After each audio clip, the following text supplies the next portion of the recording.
Hey guys, hope everybody's doing well.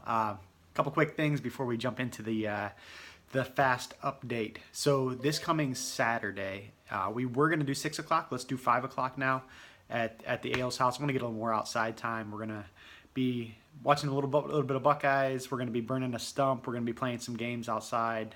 If you guys would bring a side, we'll do the grilling again. But yeah, look forward to seeing you guys Saturday. And remember, this is for anybody in it, or everybody and anybody. So feel free to invite anybody from the city that you guys are getting to know. Anybody that yeah, anybody's welcome. So let's talk about this fast a little bit. We only have 2 weeks left until we gather together. A little more than 2 weeks, September 29th. And so this fast has been great. Hope you guys have got some value from it. Today I really want to talk to you guys about something that's been on my heart.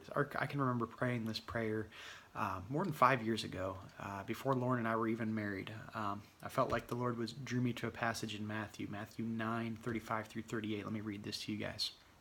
It says, Jesus went through all the towns and villages, teaching in the synagogues, proclaiming the good news of the kingdom, and healing every disease and sickness.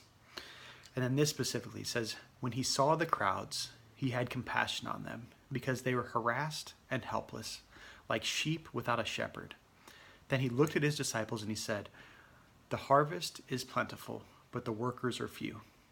Ask the Lord of the harvest, therefore, to send out workers into his harvest field. Over the last 5 years, I've prayed for a lot of things, but probably nothing as much as I've prayed for workers, and I've prayed for the harvest.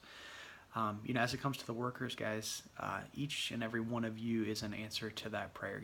God has knit together such a beautiful and unique team of people to send out into the field. And I think in the same way that God has faithfully brought us all together, as we've prayed, I firmly believe that the harvest is plentiful. That as we begin to immerse ourselves in this city, as we begin to love our neighborhoods and get to know people in the city, that people will come to faith, and that there will be a bountiful harvest. So would you guys join me in praying for that over this week as you pray, as you fast?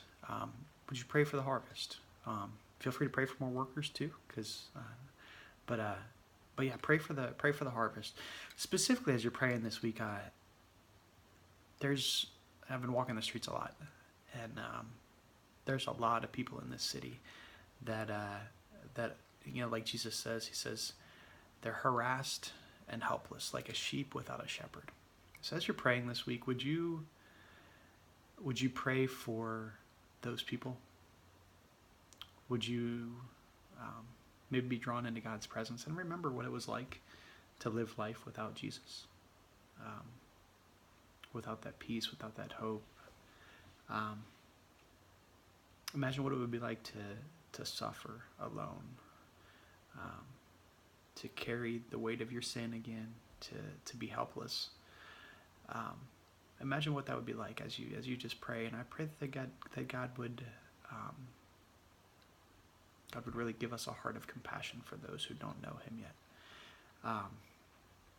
So yeah, if you guys would pray that with me, alongside of me this week. And yeah, so I look forward to being together on Saturday. Look for an email in the next few days from Lisa Ebert about some giving stuff. We have online giving just about fully set up now. So you guys, any questions about that? Let me think if there's anything else. Saturday we'll talk about who's going where on Sunday for what churches, and I think that's all we need to know. Yeah, that's it. Thanks, guys. I'll talk to you soon.